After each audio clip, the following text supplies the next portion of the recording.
새로운 도약을 꿈꿉니다. 기사일생TV 김윤수 변호사입니다. 자영업자분들 가뜩이나 코로나로 매출은 반토막인데 계속 오르는 임금이나 물가 그리고 최근 금리 인상까지 어느 거 하나 장사하는데 도움되는 일이 하나도 없으시죠? 또 주식이나 비트코인 투자한 분들은 요즘 들어가지고 거의 반토막 났고 투자 손실이 너무 크고요. 뿐만 아니라 일반 가계대출도 월급은 그대로인데 금리 물가 계속 오르면서 실질적인 소득은 줄은 상태죠. 이렇게 지금은 모든 사람들이 다 어려운 시기입니다. 그래도 그나마 매달 원금 이자라도 꼬박꼬박 낼 수 있으면 다행인데 이제 더 이상 빚 갚을 여력이 안 되는 분들은 이제는 다른 방법을 찾아야 할 때입니다. 오늘은 이렇게 다들 어려운 시기에 어떻게 하면 내 채무를 반 이상 줄이고 빚에서 벗어날 수 있는지 그 방법에 대해서 말씀을 드리겠습니다.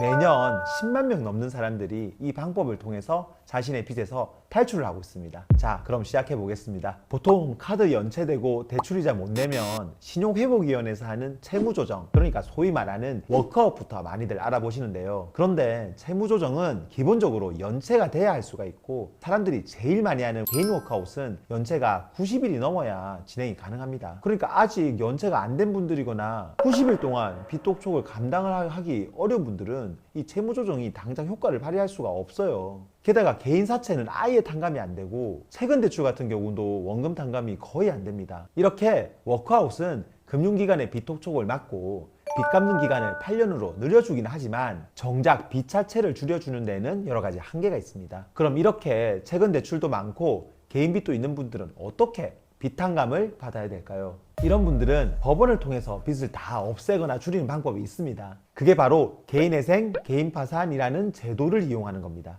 사람들은 이렇게 회생, 파산이라고 하면 막연하게 그냥 어렵고 힘든 걸로 느끼세요. 또 그리고 법원에서 한다고 하니까 왠지 너무 딱딱하고 또 변호사 사무실에 의뢰하면 비용도 많이 비쌀 것 같고 뭐 그렇게 생각을 하시는데요. 그런데 이 회생 파산이라는 게 워크아웃보다 절차가 좀 더 복잡하고 깐깐한 거는 맞지만 통과만 되면 워크아웃이나 다른 새출발 기금과 같은 것과는 비교가 안 되게 채무 탕감을 많이 받을 수가 있습니다. 물론 회생 파산은 신청 자격이 있어가지고 이 요건이 안 되면 아예 진행이 안 됩니다. 그리고 개인회생 같은 경우는 최소한의 소득이 있어야 돼요. 하지만 통과만 되면 이자는 전액 다 탕감이 되고 원금도 최대 95%까지 다 없앨 수가 있어요. 실제로 사건을 해보면 뭐 95%까지 탕감되는 경우는 뭐 많진 않지만 그래도 한 70%에서 한 80% 이상 탕감되는 경우는 많습니다. 또 최근에 서울회생법원에서는 이제 주식이나 비트코인으로 이제 손실 본 거에 대해서는 개인회생할 때 아무런 불이익을 주지 않기로 실무 준칙을 바꿨어요.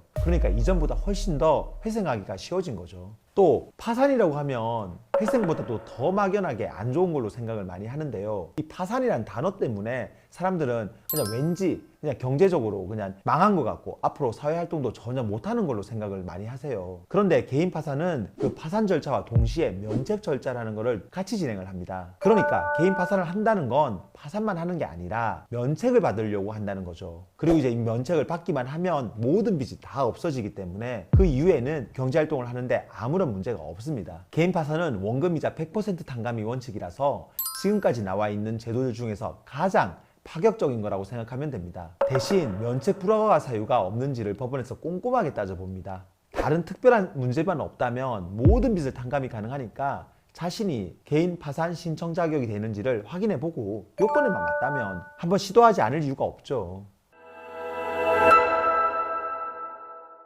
2021년 기준으로 개인회생은 약 8만 명이 그리고 개인 파산은 약 5만 명이 신청을 해가지고 자신의 빚을 다 반 이상 줄이고 있습니다. 그러니까 한 해에 회생 파산만으로 약 10만 명이 넘는 사람들이 경제적으로 다시 일어설 수 있는 기회를 얻고 있는 겁니다. 간혹 사람들은 이런 제도가 성실하게 빚 갚는 사람들에게 상대적인 박탈감을 주고 불성실한 채무자들만 보호해서 사회적으로 도덕적 해이를 불러온다고 비판하기도 해요. 하지만 법원에서는 이런 사람들을 회생위원이나 파산관제인을 통해서 다 거르고 있습니다. 그럼 문제 있는 분들의 경우에는 법원에서 그냥 통과시켜주는 게 아니라 그에 맞는 페널티를 주고 있어요. 그리고 빚이라는 게 다 내 잘못만으로 다 생긴 게 아니라 여러 가지 우여곡절이 다 있어서 마냥 빚진 사람들만을 탓할 수도 없어요. 열심히 일해보려고 했는데 갑자기 불어닥친 코로나 때문에 사업이 망하기도 하고 보이스피싱을 당해서 빚더미에 앉기도 하고 대출금 돌려막기 하다가 점점 빚이 눈덩이처럼 불어나는 경우도 많습니다. 회생 파산이 경제적으로 무책임한 사람들에게 면죄부를 주려고만 하는 게 아니라 우리 사회가 계속 유지되기 위한 최소한의 탈출구를 마련해 놓는 거라고 생각하시면 좋겠습니다. 만약 비톡촉에 시달리고 있다면 지금 당장 내가 회생파산 신청 자격이 되는지를